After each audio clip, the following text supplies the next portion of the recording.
You said when you had the back issue that you told Schilt that you wanted to not have any kind of setback because you felt you were in position to go on a little bit of a run and put something together. Was that part of it today? Yeah. Is that kind of how you felt? Yeah, definitely. I've been feeling great. My arm's feeling good. My stuff is clicking where I want it to be. And I told him, hey, yeah, I could pitch today. There's no question about it. I've pitched with way worse, but I really want to pitch well for this team. And I knew we were all fresh coming after the break. I knew Ponce was ready. They had an idea because the day before was the day I woke up with the issue. So I knew it wasn't serious, and I knew if we waited a couple of days, listen to the training staff, that we were going to be in real good shape. So it was kind of a no-brainer. But then in terms of how you feel right now and the stuff you have, you kind of felt this. Yeah, I'm very confident. Very confident, and just got to not be satisfied and keep going. When we talked yesterday, you said that you felt like you were sort of on the precipice of turning up to the next level. Yep. Is that what we saw today, or is that still coming? Yeah, there's still some things I can do better. A few 2-0 counts today that I'd like to try to avoid some pretty good hitters. They had first and third a couple of times. We got out of it with a couple good pitches that we needed to make, and other than that, I'm throwing the ball like I expect to throw the ball.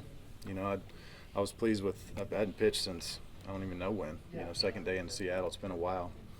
It's been probably 11 days or so. So command for that time off was pretty good. How much fun is it for you to be at the point now where you're out pitching Greinke and does that add something? Well, I made it a little personal between me and him today because I squared off against him 2 or 3 times before and I'd never beaten him that I can remember. And so I was set out.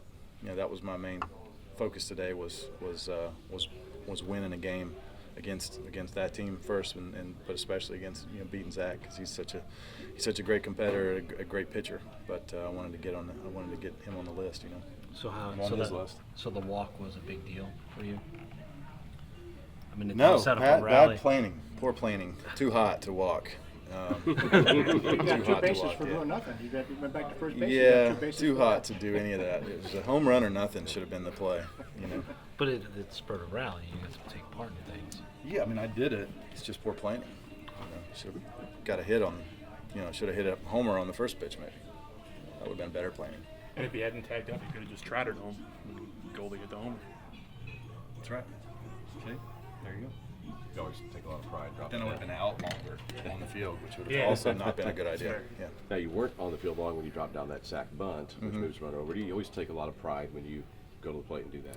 Yeah, and Zach is probably the best fielding pitcher in our game. So you have to be smart about where you bunt that ball and how you bunt it because he likes to set things up. He flip that breaker in and run towards third base line. Sometimes he'll stay at home, so you got to read him. So the whole time I'm trying to bunt, I'm reading him.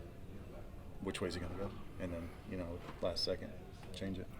Your kid catcher said you had 31 pitches left in you. Oh yeah, I was just warming up. Yeah, he caught me for 126 earlier this year, right? Yeah. So I felt good, but also know Schulte's not going to let me finish that game. So at that point, 7 or 9 in that heat, 7 or 9 finish. Yeah. Do you think Kinsner stole a couple strikes for you, or I don't know if "stole" is the right word, but did he help frame a little bit for you? Yeah, he does a good job. I mean, I think that I threw strikes, Derek. And Okay, I knew as soon as I said he that. just caught him like he needed to catch him to make him continue to be strikes. There were a couple that he did well to extend. Yeah, he's the a line of sight. quality catcher, and I saw a stat on the board today, so he's leading all of AAA and runners caught stealing. He's got a good arm, moves well back there, and we're great together. I told Yachty, hey, just take a couple more weeks off, man. Just got my own personal catcher here. Weeders is offended by that. How do you feel about Love you, Weeders. Love you, Weeders. How do you feel about essentially being in a position of singing for your supper this year? You have to make so many starts to make so much money. Yeah, it was a deal that I proposed. I wrote down on a napkin what I thought was fair and sent it to my agent, and he made a couple of corrections to it. And we sent it to the Cardinals, and they just about agreed to what I put on there. What I've done the last couple of years doesn't warrant a big contract like I've been pitching for. So I expect to go out and pitch well and earn that anyways. So you get half of it back if you get your 30 starts. That's right. Yeah. Yeah.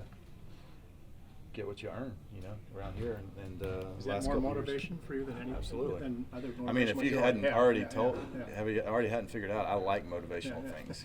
I look for anything to fire me up even more if I can get it. So. No, it's not that. Yeah, and I saw Jennifer Langosh's article. She said cancer picked the wrong guy to pick a fight with, and that's what I think too. I mean, he's such a tough dude. He's the toughest man I know, and besides Yachty might be tougher. I don't know. It's a tie, but we're all praying for Mr. Gibson. He's so respected around here. He's maybe one of the greatest pitchers of all time. He's a guy we always try to look up to and continue to carry on the Cardinal tradition here because of guys like him, and we wish him the best.